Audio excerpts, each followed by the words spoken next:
Student, जैसे कि आप सभी को पता है कि हम क्या कर रहे हैं, स्टॉक टर्नओवर रेशो कर रहे हैं। हमें इस टर्नओवर रेशो की ज़रूरत क्यों पड़ी और किन के लिए इम्पोर्टेंट है, ये हमें क्या बताता है, कंपनी की एफिशिएंसी बताता है कि कितनी एफिशिएंटली कंपनी क्या कर रही है, अपने स्टॉक का मैनेजमेंट कर रही है। ठीक है, तो इसको सबसे पहले हम डिस्कस कर लेते हैं। इसका स्टॉक टर्नओवर रेशो का फार्मूला क्या है, कॉस्ट ऑफ गुड्स सोल्ड।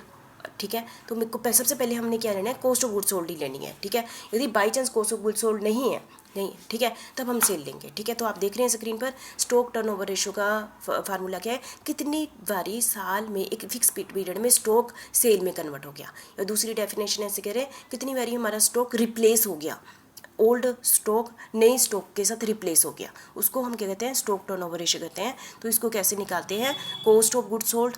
ठीक है, cost of goods sold divided by average stock, cost of goods sold divided by average stock. Cost of goods sold किसे कहते हैं, जैसे है ना, आप चले जाइए ट्रेडिंग अकाउंट में to cost of goods sold लिखते हैं ना, एक साइड लिखते हैं सेल, तो कैसे निकालते हैं, ओपनिंग स्टॉक प्लस परचेज। आगे ना वहाँ पर ट्रेडिंग अकाउंट में सबसे ऊपर क्या था, opening stock plus purchase plus direct expenses, आपको आ गया ना पूरा trading account, minus closing stock जो हमारी क्रेडिट साइड है ट्रेडिंग अकाउंट के, वो माइनस कर दो तो हमारे पास क्या आ जाता है, कॉस्ट ऑफ गुड्स सोल्ड आ जाती है। और कॉस्ट ऑफ गुड्स सोल्ड को सेल में से माइनस कर दो तो क्या आ जाता है, ग्रोस प्रॉफिट आ जाता है। ठीक है, बस ट्रेडिंग अकाउंट की item opening stock plus purchase plus direct expenses minus closing stock, cost of goods sold आ गया, आपको कैलकुलेट करना आ गया कॉस्ट ऑफ गुड्स सोल्ड। ठीक है, फिर हमें क्या चाहिए, एवरेज स्टॉक। हम जैसे कि यहाँ पर होता है ना, एक ओपनिंग स्टॉक क्यों लेते हैं, क्लोजिंग स्टॉक क्यों लेते हैं, ठीक है, उसका एवरेज लेना है। एवरेज तो बंदा ये कहे कि दो एवरेज क्यों लेना है, ओपनिंग स्टॉक ले लो या फिर क्लोजिंग स्टॉक ले लो। क्लोजिंग स्टॉक इसलिए नहीं लेते क्योंकि साल की एंड में जो क्लोजिंग स्टॉक होता है वो क्या होता है, लो होता है,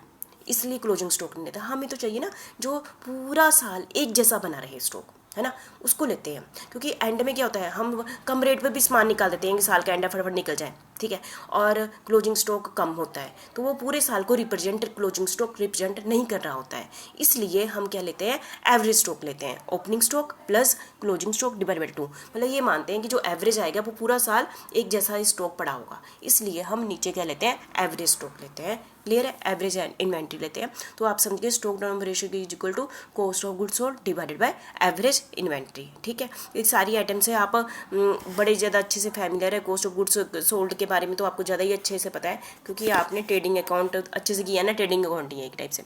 नेक्स्ट हमारा इंटरप्रिटेशन कर देते हैं कि या क्या जो रेशो आ गई ना, एक रेशो आ गई, टाइम्स में आती है इसमें रेशो ना, इतने टाइम्स है। तो देखो क्या हाई अच्छा है, लो अच्छा है, कि too much high too much low. देखो टू मच तो हर चीज़ ही बुरी होती है ना, तो बहुत ज़्यादा अच्छी रेशो होनी चाहिए, ठीक है ना, बहुत ही लो होनी चाहिए, है ना। हाँ, कहते हैं हाई, वैसे हाई को क्या माना जाता है, पॉजिटिव माना जाता है। पॉजिटिव का मतलब कि उतनी बारी हमारा स्टॉक सेल में कन्वर्ट हो गया, है ना, और उतनी बारी हमारा स्टॉक, पुराना स्टॉक नए स्टॉक में कन्वर्ट हो गया। मतलब जल्दी से कन्वर्ट, जो चीज़ फटाफट एफिशिएंट, मतलब कि कौन फटाफट चेंज होता है, जिसमें जितनी एफिशिएंटली हो गया ना change, efficient management. High ratio क्या बताती है, यदि हम इस फार्मूले को यूज़ करें, cost of goods sold divided by average stock, तो जो भी इंफॉर्मेशन आती है, यदि वो हाई रेशो है, ठीक है, तो वो क्या बताता है कि अच्छे से मैनेज किया गया है, किसको, स्टॉक को बहुत अच्छे ढंग से क्या दिया गया है, मैनेज किया गया है। ठीक है, और because more frequently the stock are sold, मतलब फटाफट स्टॉक सेल में कन्वर्ट होते रहता है, मतलब जल्दी से स्टॉक आता है फिर फटाफट बिक जाता है,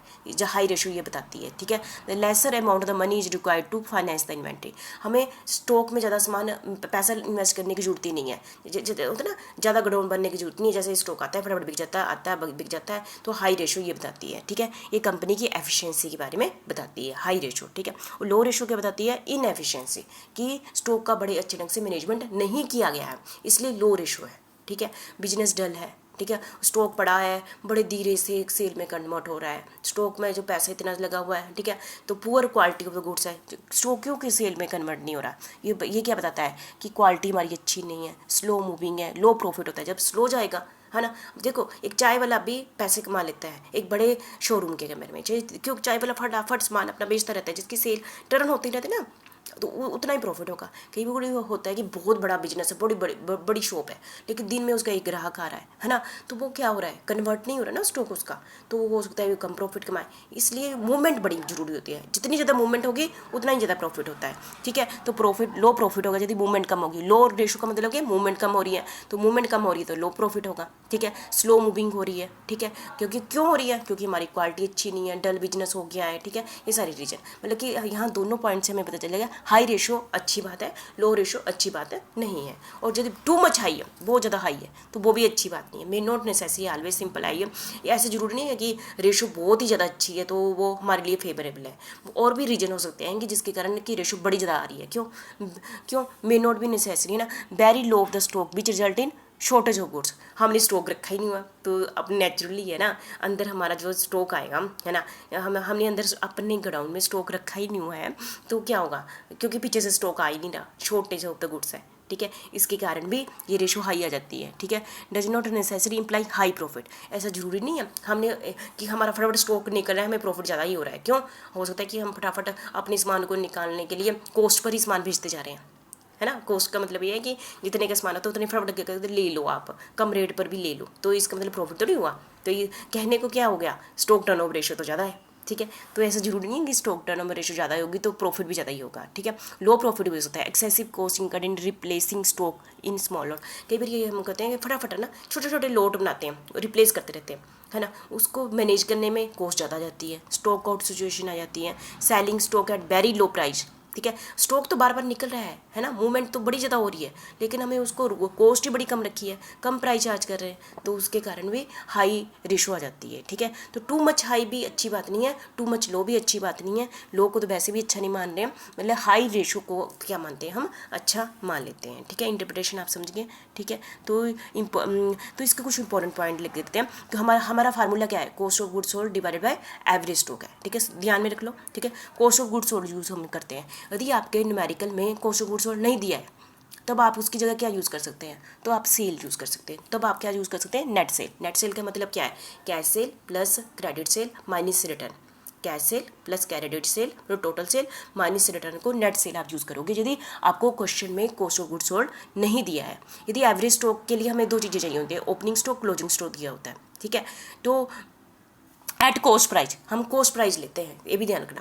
तो नीचे हम लिखते हैं ना एवरेज स्टॉक, तो एवरेज स्टॉक हम किस पर लेते हैं, कॉस्ट प्राइस पर। यदि कॉस्ट हमें ना दी हो तो हम किस पर ले लेंगे, लिखा ना यदि स्टॉक सेलिंग प्राइस पे पड़ा है तो हम सेलिंग प्राइस ले लेंगे। यदि ना पड़ा हो, यदि ये चीज़ें ना हो, पहले तो हमने कॉस्ट ऑफ गुड्स ऊपर लेना है और नीचे क्या लेना है, average stock at cost price लेना है। यदि कॉस्ट प्राइस हमें क्वेश्चन में नहीं दिया है तो हम उसको सेलिंग प्राइस पर ले लेंगे। यदि क्वेश्चन में हम एवरेज स्टॉक यूज़ करते हैं ना, opening plus closing divide by 2, यदि ओपनिंग स्टॉक ना दिया हो तब हम एवरेज किसको मान लेंगे, क्लोजिंग स्टॉक को मान लेंगे। तब closing stock as a taken सिर्फ एक ही, पहले क्या करते थे, opening stock plus closing stock divide by 2 करते थे ना, अब ओपनिंग स्टॉक है ही नहीं, तब हम सिर्फ क्लोजिंग स्टॉक को ही नीचे ले लेंगे। क्या ले लेंगे, cost of goods sold divided by closing stock.